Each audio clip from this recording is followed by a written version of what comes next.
Hi, I'm Claire Brummel, the creator and founder of the Universal Needs, which is a unique model and methodology which helps us to understand what the 12 universal needs are that we all have, why they're not currently being well met, and how to consistently meet them in quick, easy, and simple ways that not only work for you, but for your loved ones and your wider communities.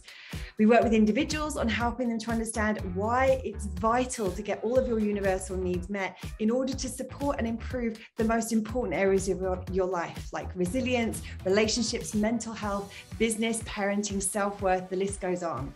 And then we work with organizations to ensure that they operate in a way that ensures that everyone's universal needs are getting met, from the leadership down to the line level, to ensure that we can have better working environments, improved employee engagement, and better business results. When times are tough, resilience is our most important tool, because when we go through challenging times, our universal needs get impacted. And resilience is the ability and speed that we have and the capacity that we have to replenish and restore our universal needs to get back to a state of feeling resourced, of having emotional well-being and being fulfilled. So here are my 5 top steps to how to become more resilient in challenging times. The first thing is to take care of yourself and your needs each and every day. What this means is you want to be able to do something to take care of ourselves every single day, something that's going to nourish us, something that's going to feel good. It could be as simple as going outside and taking a few deep breaths, taking a couple of moments to rest and relax, drinking more water, eating nourishing food, taking time to really appreciate and value ourselves. Doing something every day that feels really good is going to help us in the first step to becoming more resilient. So step number 2 is to keep it quick, easy, and simple. So often when we think about self-care, which is nothing more than taking a few moments to take care of and meet some of our universal needs, we think about things that are big, that take a lot of time and energy. So we think about the fact that we have to sleep at least 8 hours a night. We have to drink at least 2 liters of water a day. We have to meditate for at least 20 minutes. We have to do at least a 45-minute yoga class. But the thing is that the bigger and the more amount of time and effort and energy it takes to do these things, the less inclined we are to do it.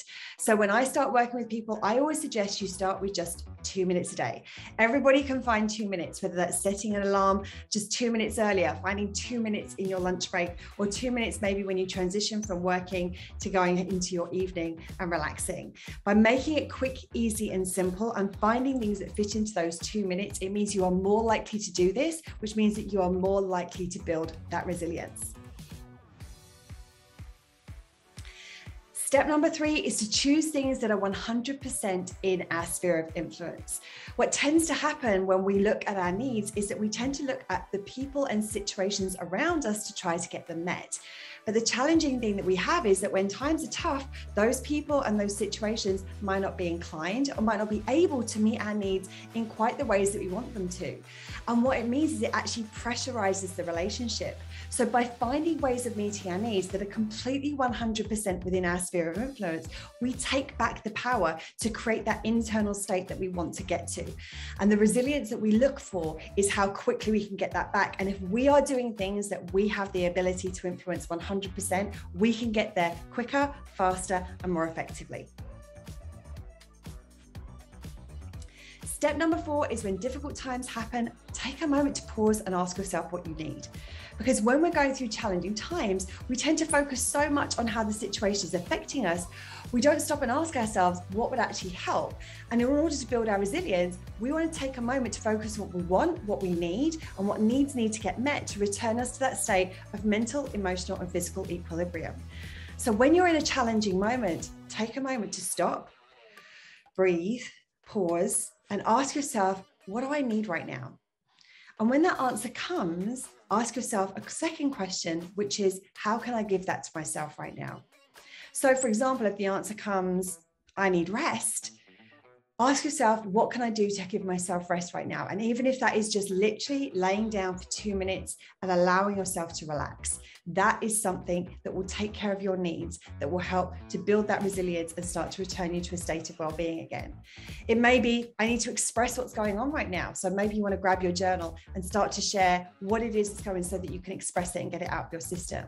Whatever it is in those challenging times that you are needing, take that moment to figure out what it is and how how you can give it to yourself. Step number 5 is don't resist the challenging emotions that come up during difficult times. One of the biggest blocks that we have to resilience in difficult times is our cultural tendency to avoid, ignore, distract, repress the difficult and challenging emotions that come up in those times.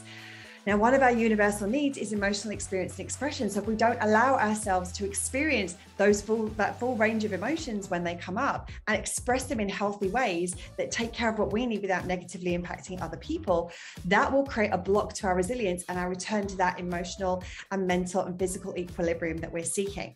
So when these emotions come up, I invite you to find the ways that you can connect to, feel, and express them in healthy ways that work for you. So let me give you an example. If, for example, I get angry during a difficult time, anger is a natural and valid emotion when things are difficult. So what I do is I make some time where I can be by myself. I crank up Fall Out Boy's Thanks for the Memories, and I use that song to connect to that feeling I've got inside of me. And I sing or shout sometimes the emotion out. I might punch the air, I might move my body, I might dance, I might stomp my feet. I use it to express that emotion, to get it out of my body, because then it stops that from actually blocking me in returning to that emotional equilibrium, and it stops me from blocking my resilience during challenging times. So those are my top 5 steps to becoming more resilient. I invite you to take the time to give these gifts to yourself in order that you can become more resilient by learning to meet your universal needs.